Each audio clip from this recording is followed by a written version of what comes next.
I know or hear about their sons or their daughters in the Bible, but I don't hear about the mothers. I'd like to know a little bit about Mrs. Noah and how she liked listening to the same sermon over and over again for 120 years.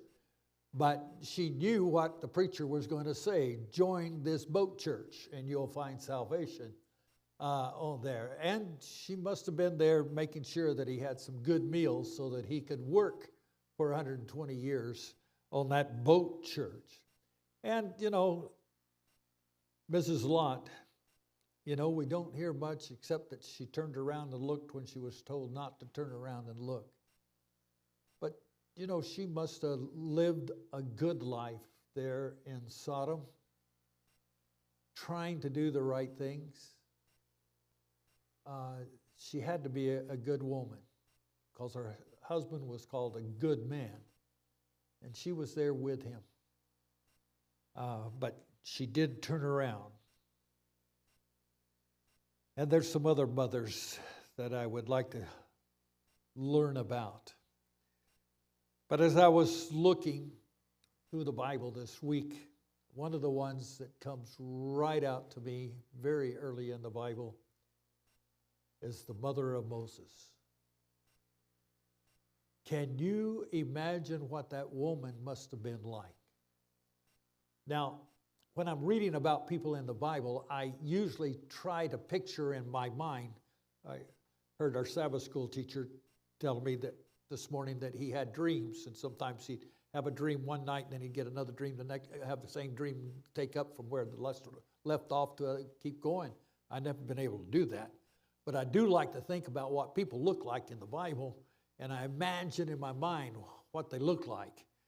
And when I think of Moses' mom, she had to be a tremendous woman, because the scripture tells us that the Pharaoh came on and he knew not Joseph. Now, Joseph had been in the lineage there and language and the history of the people there for about 400 years.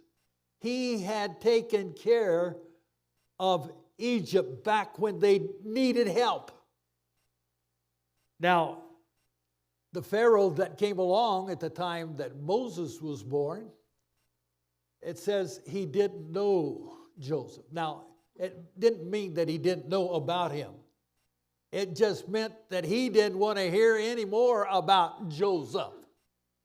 He was tired of hearing about that Israelite. His skin wasn't the same as theirs. He didn't talk like them. He was just somebody that was causing problems. And then when you look at his descendants that were out there, the children of Israel, the scripture says, when Moses was born, were growing rapidly.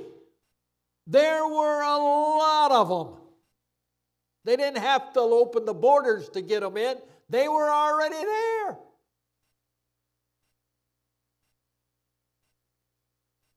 And that Pharaoh didn't want them there. And so he said, folks, we got to do something about these people. And he called in the midwives through counselors that went out to talk to the midwives, but he got word out to them that all of the baby boys, when they were being born, had to be put to death. Now, I don't know that any of you women could put the boys to death, because y'all are loving ladies. And I'm sure these midwives couldn't put them to death either. But they were commanded to put them to death as they delivered the baby. Now, today we have a lot of conversation about abortions. And this is an idea that some of them come up with. You can end the term of the life right there when the child is born. And you have a right to do it because the leader of the country has said, do it. And so you could do it. Now think about if you were the mother of any of the little baby boys, what you'd be thinking about as you were about to have a baby, And you'd be thinking, and this was before we had the pictures of those babies like we have today, before they're born. That was pretty neat. But some of us remember the days when you didn't know what it was going to be. We had to wait and wait and wait for 9 months. Sometimes we got lucky and got it there maybe a month early. Oh, there. But we didn't know whether it was going to be a boy or a girl.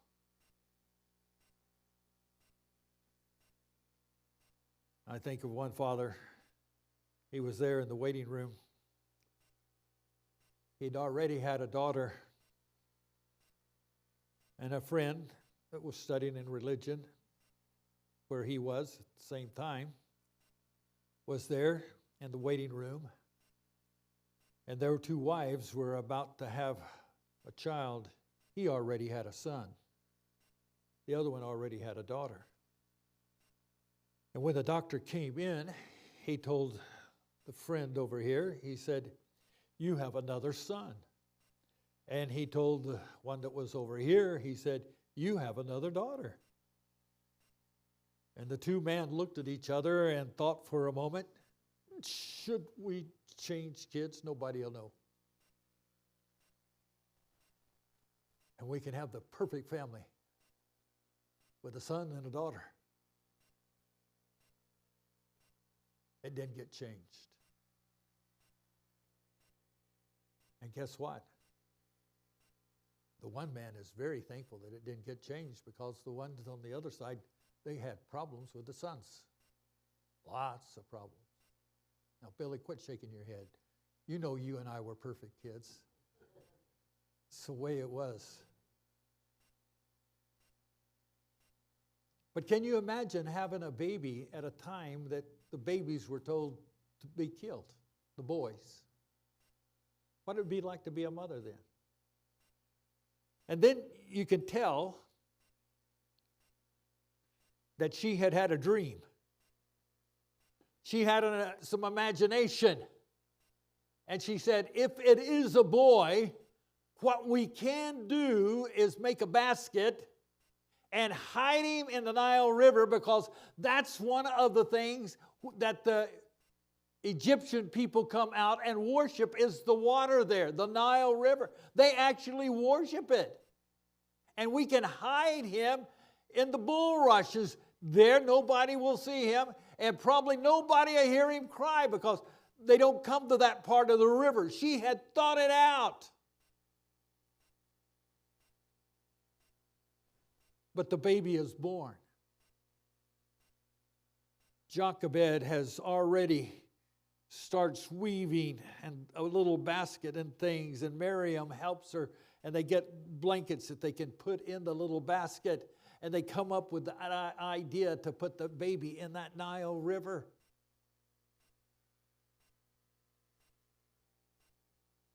And when probably about 3 months had gone, they put that baby out there in the river because they couldn't keep him quiet anymore. I had a boy like that. Every time you laid him down, he wanted to holler. Every time you held him, he'd shut up. But you lay him down, he'd holler. My wife and I had many times of going, and especially at night when we wanted him to go to sleep. I can just see Jochebed agonizing over what to do. And she takes the baby out there and she puts him probably early in the morning out there in the Nile River, and then she tells Miriam, you kind of watch. That was his big sister, her youngest, oldest child. You watch. And what happens on that morning but the daughter of the Pharaoh comes down with her ladies that are with her, and she comes down to that part of the river. I can just see Miriam's heart stop beating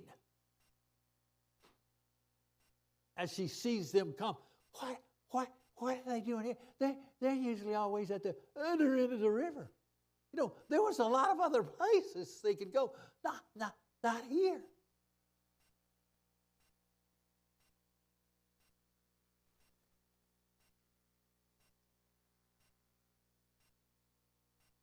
Jochebed had planned that if something like this happened, Miriam was to go and speak to the person there. Would you like somebody to take care of the baby? You know, people that have the money don't often like to take care of the babies. They like somebody to help them take care of the babies. And some of them need somebody to come and take care of the babies. My niece that died on the table giving birth, her husband today is trying to find somebody that would be interested in helping take care of the babies. It was interesting. At the funeral, everybody volunteered. But guess what? After 2 or 3 days, the volunteers didn't show up.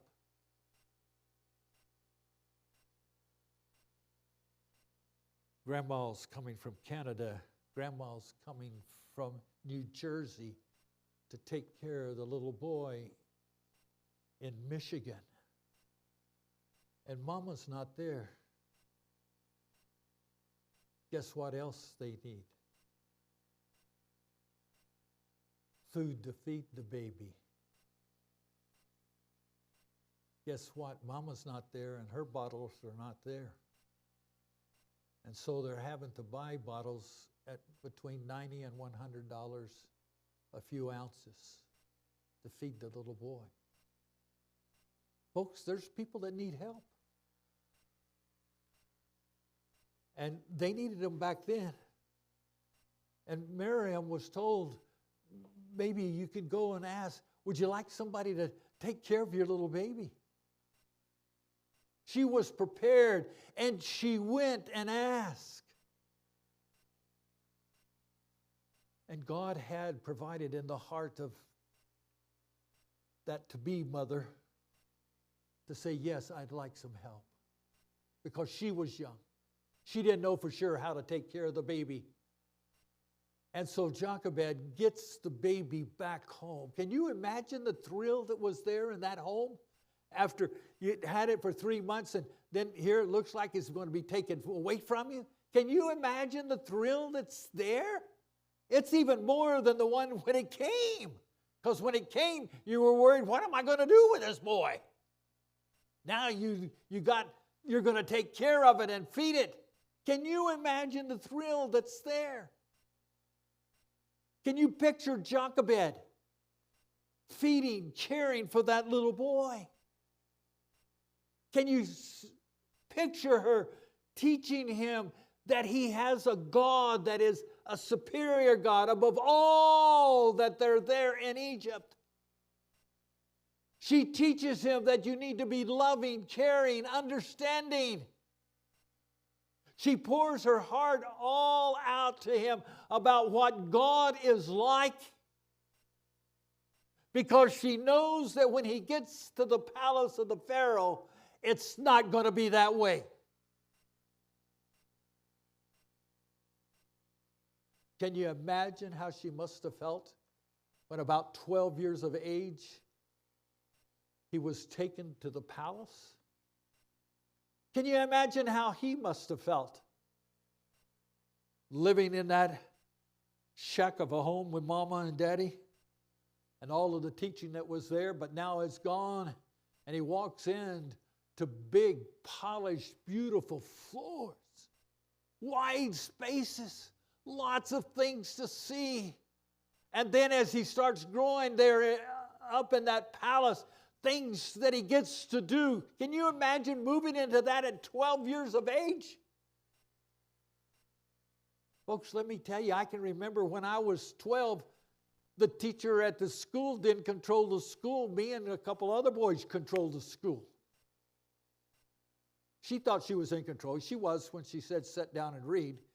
But when something broke out, she'd have to say, Dale, sit down. She could get the message across. But eventually, most of the time she didn't. She was very nice and loving. And I can imagine Moses getting there and seeing all that he had, all that he could do. And it was just completely different from home.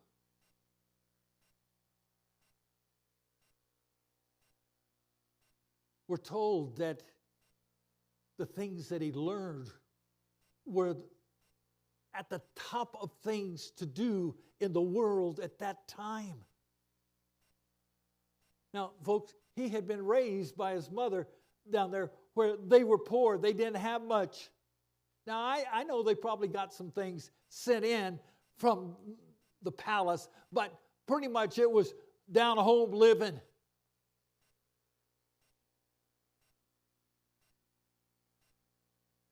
And as he became a young man, theologians, historians tell us he was an expert at how to beat other armies in battle. He led the Egyptians into battle and won the battles that he led them into. He was praised. And so it was that the Pharaoh was thinking very seriously about taking this daughter's little boy that she had found in a river that they knew was a Jew, and making him the Pharaoh. Can you imagine the little messages going on around the palaces and out into the community and things out there, the Egyptians, about this Jew? What does the Pharaoh think he's doing? Because they didn't want those Jews around. And now here's one. They know he's little, but here's one is starting to win some of their hearts, but he's still a Jew.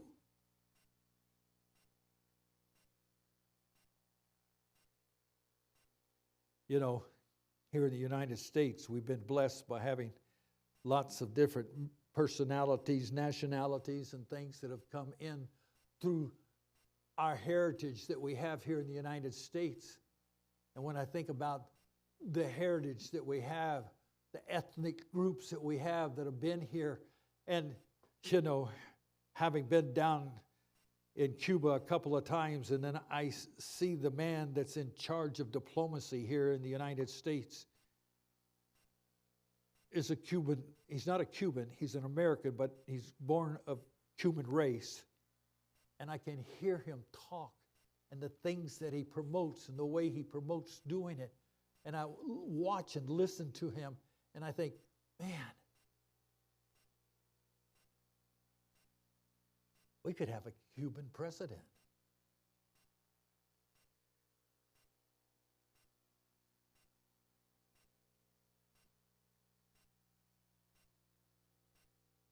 He sounds good. There are people that are on the radio, on the TV, that are already promoting that idea.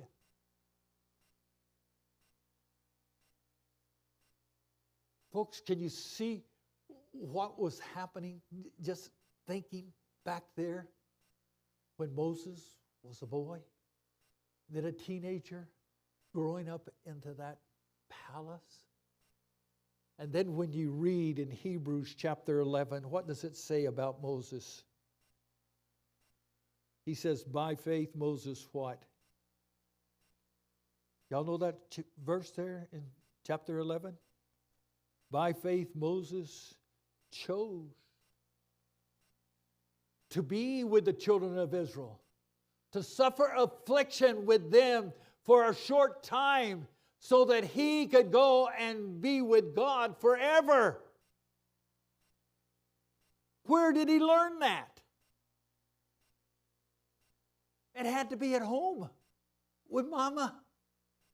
Because once he left there, the teaching that he was around and that he heard, there wasn't a Seventh-day Adventist preacher out there preaching on the corner.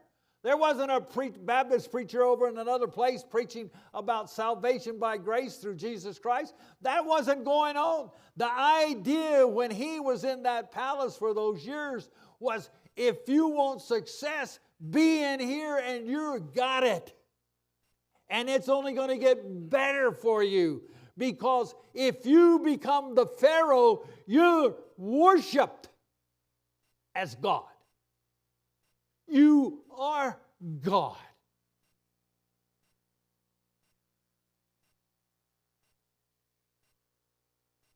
And then you think about what he was brought up in that home for about 12 years. And what a difference it was. Mama's influence had to be strong on that young boy. He'd rather suffer affliction with the people of God for a season. And folks, I don't know how many of you have read the early part of the Old Testament. But when you read those first 5 books, you realize Moses had a hard time when you get to Exodus, Leviticus, Numbers, Deuteronomy. He had a hard time with God's people. I know most of you think us God's people are okay people. But folks, when you read there in Exodus and Leviticus about what God's people were like, God wanted to destroy them. Right after he had given them the 10 commandments, he wanted to destroy them right there. And he said, Moses, I will make of you a great nation.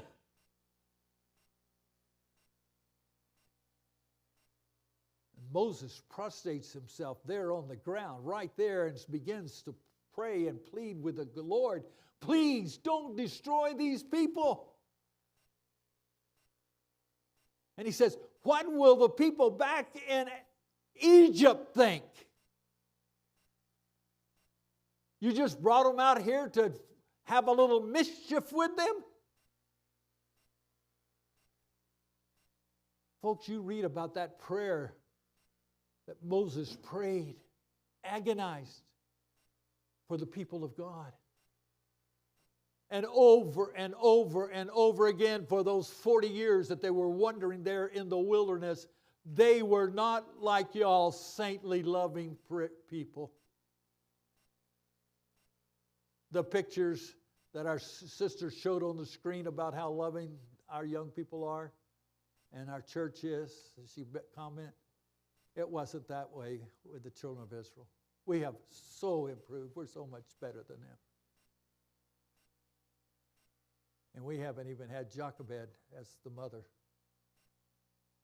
Some of us have had a mother that didn't teach us what to do and how to do it and the right way to go. If you think about mothers, think of the influence Jochebed has had on you and me and society through Moses. The 10 Commandments were given to him. He saved them, saw that they were written up in the Scriptures. The laws and what to do in the community and how to do them. The laws of health that were there and how to do them were written by him, given to him by God, but written by him. And folks, it's interesting. A lot of the things that were given to him there on health, we're still practicing today. Some of us have gotten away from it, but a lot of us are still following those ways. I remember when I got over to this area of Georgia, a man about my age who had come from the Philippines came up to me and he said, how come you did not teach us how to be vegetarians when you came to the Philippines? And I thought for a minute. I'd never been to the Philippines. He said, you knew about vegetarianism back in 1942. He was getting close to my birth date, but I had still been to the Philippines. And I didn't know what he was upset about. But he had been an Adventist preacher, and he said, you Americans knew about being vegetarians, and you did not come in and start teaching that to us until the 1950s and the 1960s. He said vegetarianism was taught in Daniel chapter 1. I had to think for a minute. I hadn't studied the Sabbath school lesson back then real well. I had thought it had been taught in Genesis, but he said it had been taught there in Daniel 1, which it was. And he said, why didn't you teach it? Folks, when you think about Moses and his mother Jochebed and how she led him and guided him, and not only did she lead him and guide him. Now, I know there's some things written a little bit negative later on about Miriam and about Aaron. But folks, can you imagine having 3 kids like that leading the church of God out in the wilderness for 40 years? Miriam was a prophetess. She wrote music. She sang music. She encouraged the people to sing music. And many things that she wrote were scripture-like things of music. And when they were walking through the wilderness, they sang the songs that she had written down as they marched through the wilderness.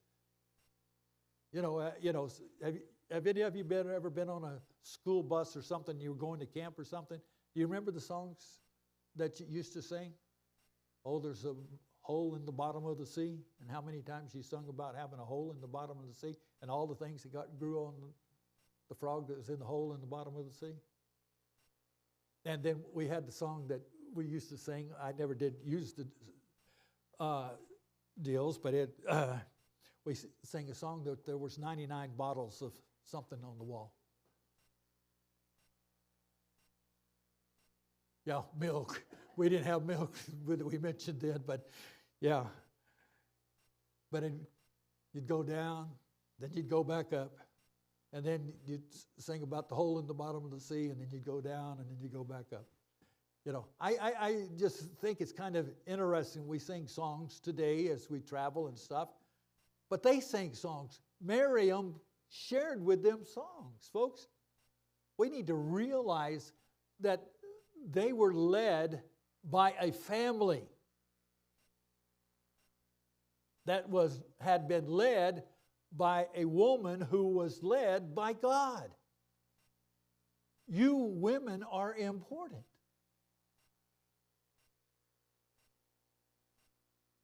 Now I know time's getting away from me, but I got to share another one. Some of you have heard about the lady that came up to the temple and she was praying. And the high priest thought she was drunk, Hannah. And she was praying because her husband loved her very much, but he wanted to have children and she hadn't had any children. And he loved her. She was just precious. She was the best thing he had. But he wanted somebody that could give him a child. We've kind of heard the story before, earlier in the Bible, in Genesis, but he goes and he gets another woman, and she comes into the family, and she has one child after another child after another child after another child after another child after another child. She just has a whole bunch of them. And what does she start doing? She starts lording it over the woman that doesn't have a child. And that woman was loved better by the husband, but the one that got the most visits from the husband was the one that was having babies.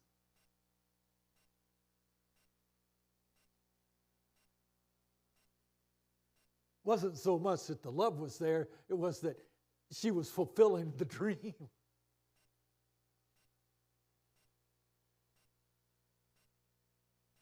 And you see the heartache that's in the world?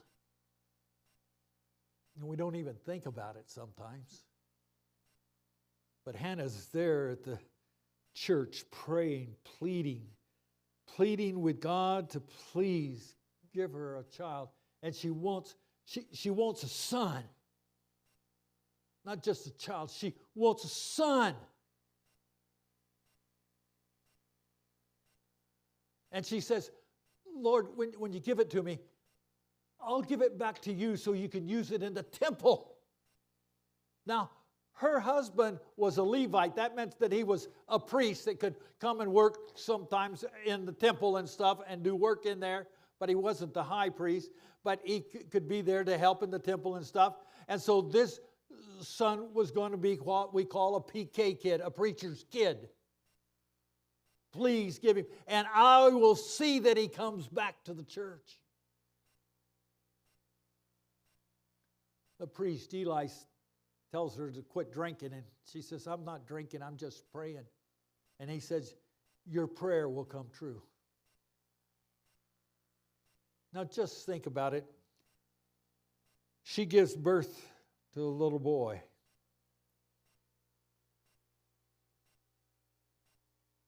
And she thinks about it. I know y'all love your little boys. But how many of you are thinking about giving that little boy to the church at the age of 3, maybe 4?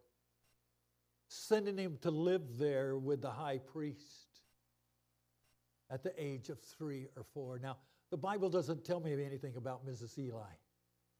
But it tells me that Mr. Eli has 2 sons that are working there in the church that are very wicked sons.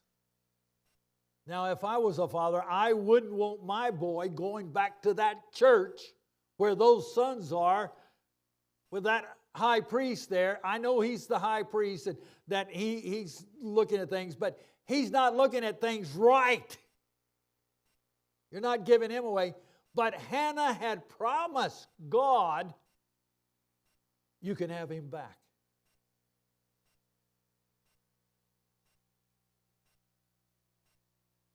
Now, we're told that when a baby is born, we should train up a child in the way that he should go.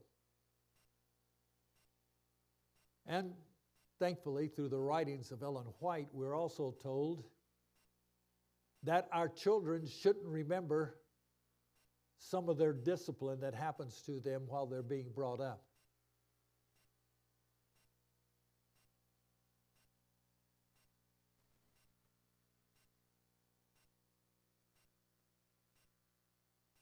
I don't know for sure how she brought him up.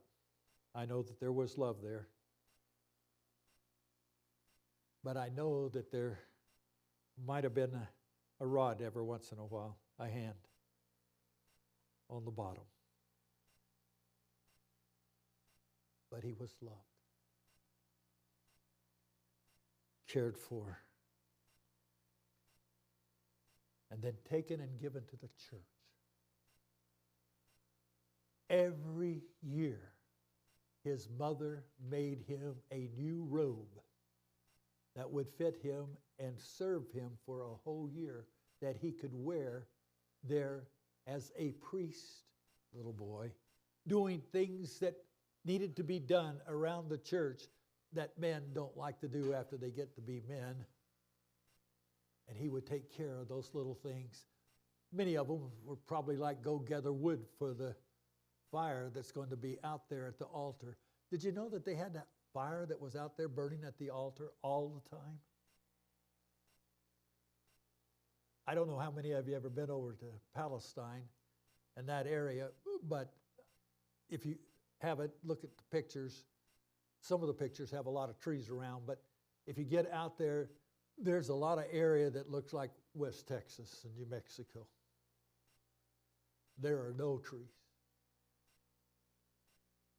And when I was in Mongolia, there were a lot of horses. And I found out that a lot of people went out and gathered up horse droppings and stacked it up so that they would have fire there in their huts all winter long. And some of those things were up about that high and wide of horse droppings.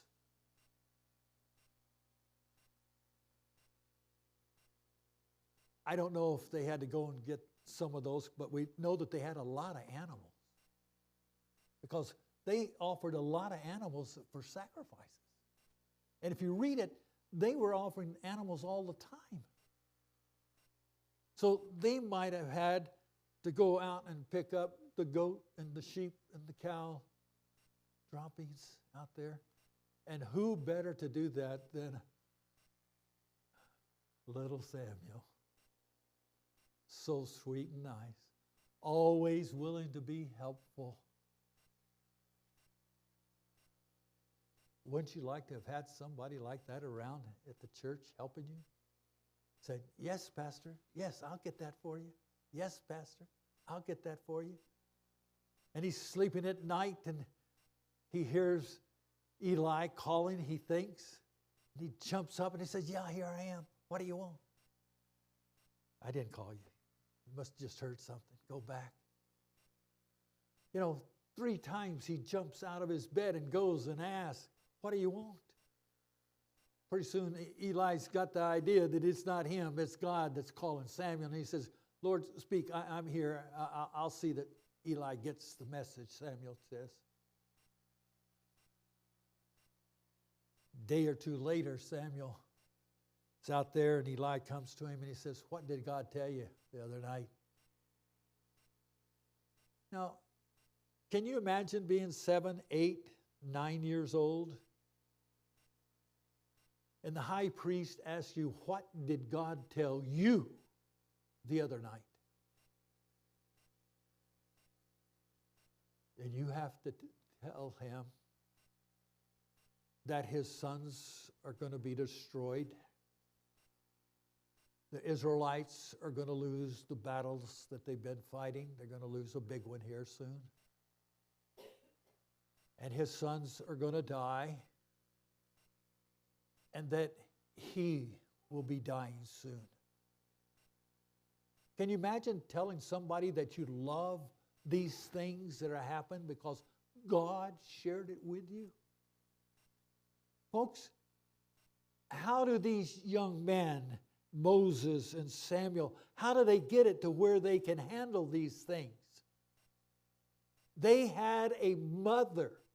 It was a mother that was guiding them, a mother that was praying for them, a mother that was caring for them.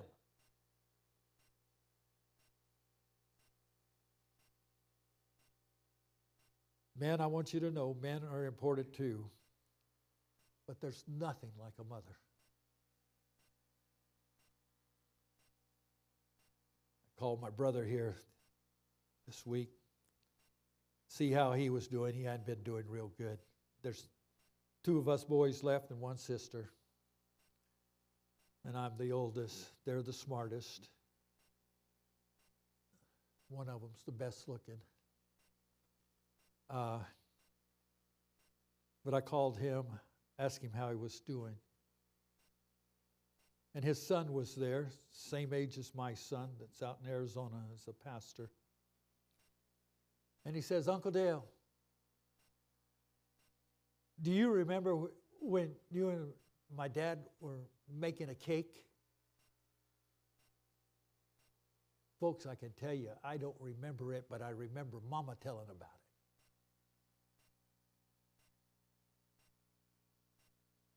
I was about 4 years old, getting closer to 5, and my mother had gone off to have another baby. I didn't understand all of that, but that's what she'd gone off to. She went to a hospital, and she was up there in the hospital, and my little sister had been born. And she had a little free time, and she had them bring in a phone to her room in the hospital. Then you didn't have a phone in every room. You had to have it brought in to you so you'd have one. And she had a phone brought in there. And she called our phone number. Now, we had a phone in our house, but it was a party line. That meant at least 2 or 3 other people were on the line too and helped pay the bill. We were glad for that. We just wanted it in case we had an emergency. But hear the phone ring. And I was the first one to get to the phone. And I got there and I said, hello? And she says, how come you answering the phone? She says, what are you doing because you're answering the phone? Where's Daddy? He's asleep over on the couch. Well, what are you and Norman doing? Oh, you don't have anything to worry about, Mama. We're making a cake right now.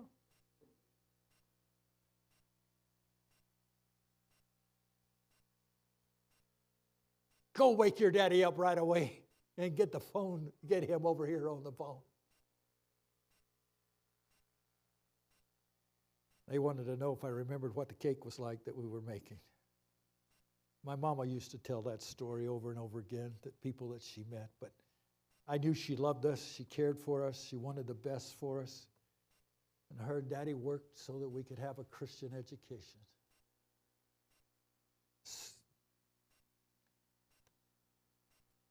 Folks, if it wasn't for mothers, we wouldn't be where we are today. We need to give thanks for them. And when they get older, need to take care of them and be loving and kind. Remember when you were young, they were kind to you. Some of us might have deserved the kindness, and then some of us might not have. But mamas are great. Today, I want you to think about Jochebed and Hannah and the sons that they had. And then thank God about the home that you had and how great your home was. And if you're one of our young people, think about the home that you're living in right now. Thank God for Mama and Daddy. Today, after the service, there are some flowers out here. We'll have them up where you ladies can pick one or two out. And they'll have some other things to give away, but we're going to listen to a song right now. It's going to be on the screen for you to watch and listen to.